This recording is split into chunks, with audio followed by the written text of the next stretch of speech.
Are you trying to figure out how to get things done? Are you trying to look for knowledge that can actually help you do something, be better at what you do?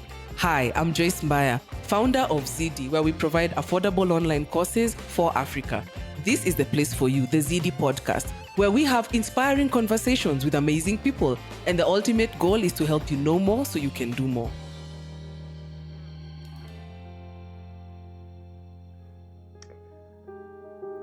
My name is Charles Adede. I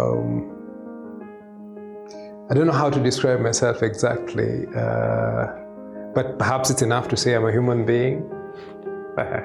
Well, have you ever wondered why sometimes you seem to have everything going for you? You're healthy, you have a bit of money in your pocket, you have good friends around you, and life seems to be going on just great. But there is this niggling sense of something not being right. And maybe when you really think through it, you're not happy. You really aren't happy. What is it? Why do you feel? Maybe you're feeling a bit empty, a bit sad. What is it? This niggling sense of something not being right. Yes, what is it? I would dare say that you may be lacking inner peace. What do I mean by inner peace? Well, this whole presentation is an attempt to define what inner peace is so that you too may benefit from it.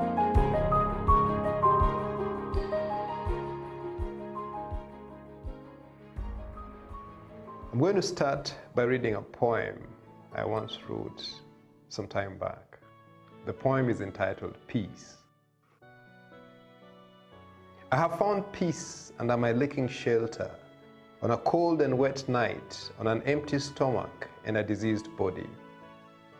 I have found peace in my broken dreams, wasted chances and failures, mistakes I cannot correct, rejection and humiliation.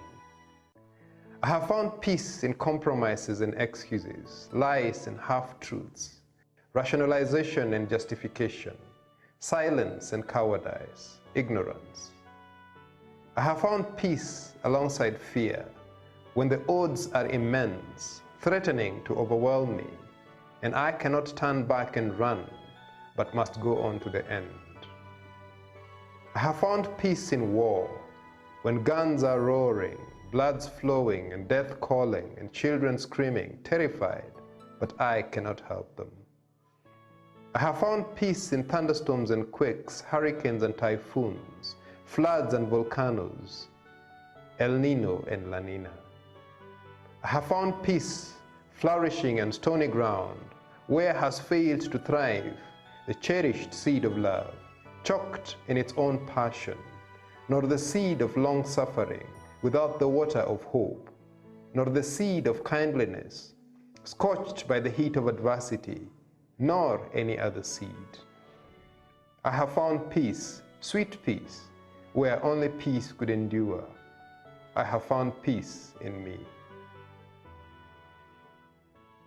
I want to illustrate the point of this presentation through the story, hypothetical, of one gentleman called John and a lady called Jane.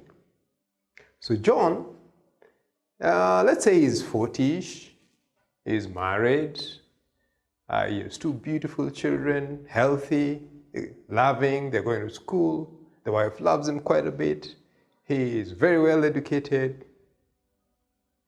You would imagine that someone like John shouldn't have any cause to be sad. But John is sad, and there are very many Joneses out here. And then there's Jane on the other hand. Jane is a 20-something-year-old lady. She's sick, possibly she's terminally ill. She has too many children. She's not married. She's that poor. Jane is sad. Well, for many of us, Jane has a reason to be sad. And true, there are also very many Janes out here. But John and Jane are both sad. In some ways, John might just be as sad as Jane. For different reasons, maybe, but they are both sad. Which is a bit strange, isn't it? Let me go ahead and try to explain what I believe is the human condition. All of us have experiences. And when you think about the experiences you've gone through in life, you'll realize that your experience will fall into either of the following three categories. Some of your experiences are pleasurable. Some of them are painful. Some of them are neutral. They're neutral because we don't give them much thought. They just happen. It just happened. And it means nothing really. You take it for granted. All our experiences somehow will find a place within these three categories. So, generally speaking, this is how we behave. For the things that give us pleasure, we want more of them, or we want to secure them so that we hold on to them. We don't want to let them go. Which means, for instance, you see a beautiful girl. When you see her, it gives you pleasure to see a beautiful girl. But it's not enough that you see her. You want to possess her, which is the next step. That process of wanting to possess her means that you want, really at the back of your mind, what you're trying to do is secure the pleasure that her beauty gives you by possessing her. So you want that beauty to be constantly with you. So you make the next step, which is to approach the girl and ask for a date. Well, if she agrees to date you, then the next thing you want to do is to make sure she lives with you for the rest of your life. Again, what are you trying to do is secure the idea that her beauty will give you permanent pleasure if she is constantly in your presence. Well, I'm oversimplifying this, of course, but just to illustrate a point. On the other hand, we have pain. Again, we all sort of pay a lot of attention to romantic relationships, so I will use that to illustrate my point. But see, the same beautiful girl wants to leave you a couple of days down the line. Maybe you don't have enough money. Maybe whatever profile of, she has in her head about the sort of man she wants in her life, you don't fit that profile. What happens is you will do anything to stop her from leaving. Why? Because you are terrified of the pain that you would have to endure when she leaves. And when she actually does leave, you will be quite broken-hearted for quite a while, and you might go as far as telling yourself that all beautiful women are not good.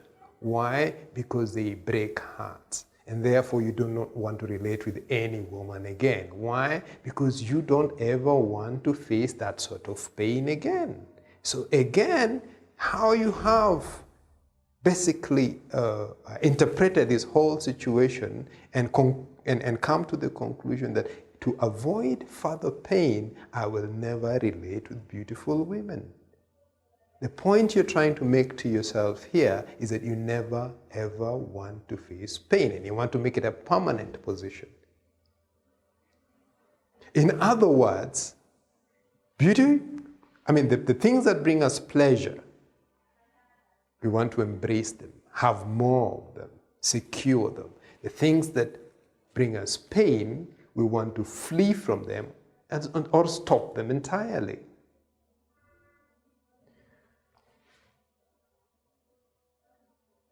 This whole conceptualization of life has been captured through the theory of utilitarianism. This theory suggests that the whole point in life is to gain as much pleasure as possible and to avoid as much pain as possible. And if you take it a little further, you will find that even governments, the policies in governments relate to trying to make as many people enjoy as much pleasure as possible and as many people avoiding as much pain as possible. That is the whole point of life. That theory was put forth by a gentleman called Jeremy Bentham some time back. And that theory has probably found itself into our culture, into our lives.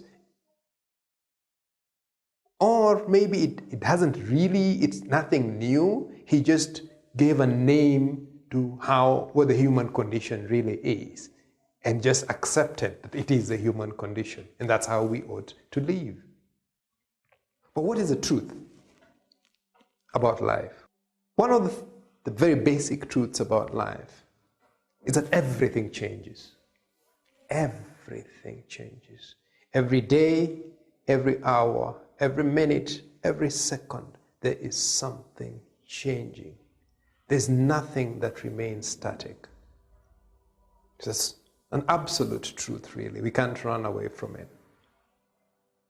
The second truth about life is that we have almost no control whatsoever about our lives.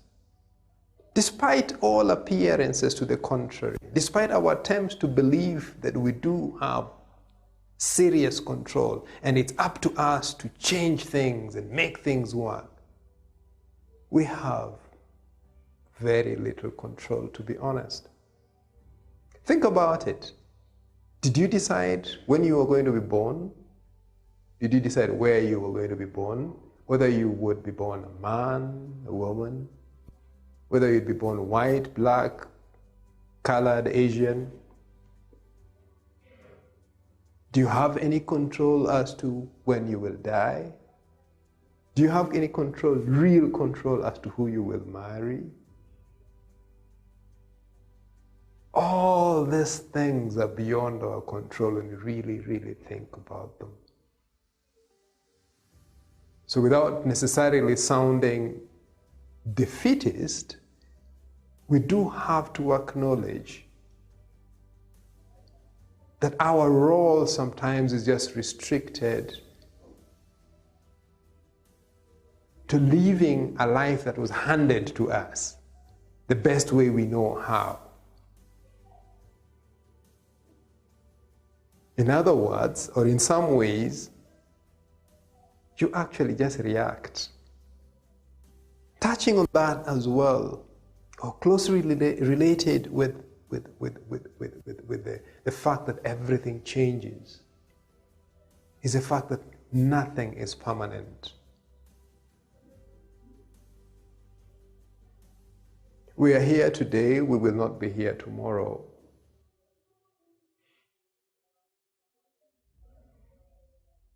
If you're feeling angry, if you were feeling angry 2 hours ago, you might be feeling, happy another 2 hours, shortly. Everything is always, it comes and goes. Everything disappears. New things come and go. There's nothing permanent. That's another fundamental truth. And therefore, against this whole background, you would say that our search for security, if that search for security means that security is a static position, is where everything happens the way you want it to happen. That search for security is a search for a mirage. It will never happen. You will never achieve that security. So am I standing here to make you feel bad about life and make you think that it's bleak and hopeless and useless? No. Far from it. The point I'm trying to make is that if you have the right perspective to life, you can actually enjoy it. The point I'm trying to make is the biggest task we have, perhaps the only task we have, the only thing we can control is our perspective. So what does this right perspective mean?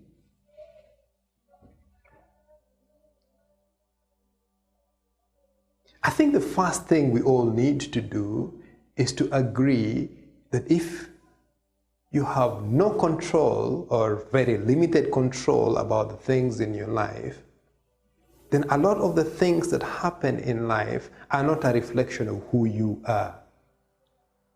In other words, like many people would say, every day good things happen to bad people and bad things happen to good people. In some cases, yes, it might have to do with choices you have made and decisions you have taken. But in very many cases, things just happen. And since you are not the one who created the universe and you are not at the center of the universe, you are part of this huge cosmic system.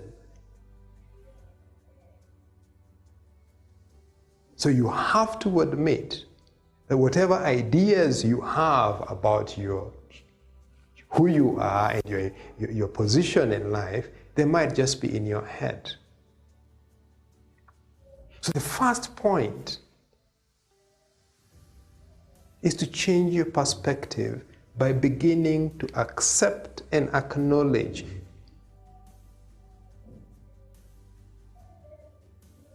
the truth about life, which is that all the time things are changing, everything is impermanent, and you have absolutely, or you have some form of control, but most things just happen on their own. So you do still have a major asset on your side, and that asset is your perspective. That's probably the only asset you have. When you get to the point where you're able to change your perspective and accept the truth of life as is, then you begin to become a lot less agitated. You begin to stop trying too hard to run away from pain and pursue pleasure, thinking that in doing so you are going to be happy. Because again, you are not in control of when the pain will come or when the pleasure will come.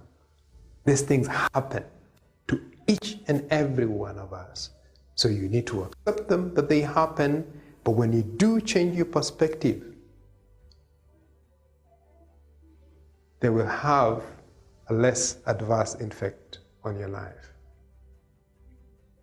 There's one word that is usually used for that position, and that word is equanimity. So what's the point of all this? I think all of us, in order to be effective human beings, in order to achieve anything at all in life, the first point to start from is mastery of the self. Know thyself.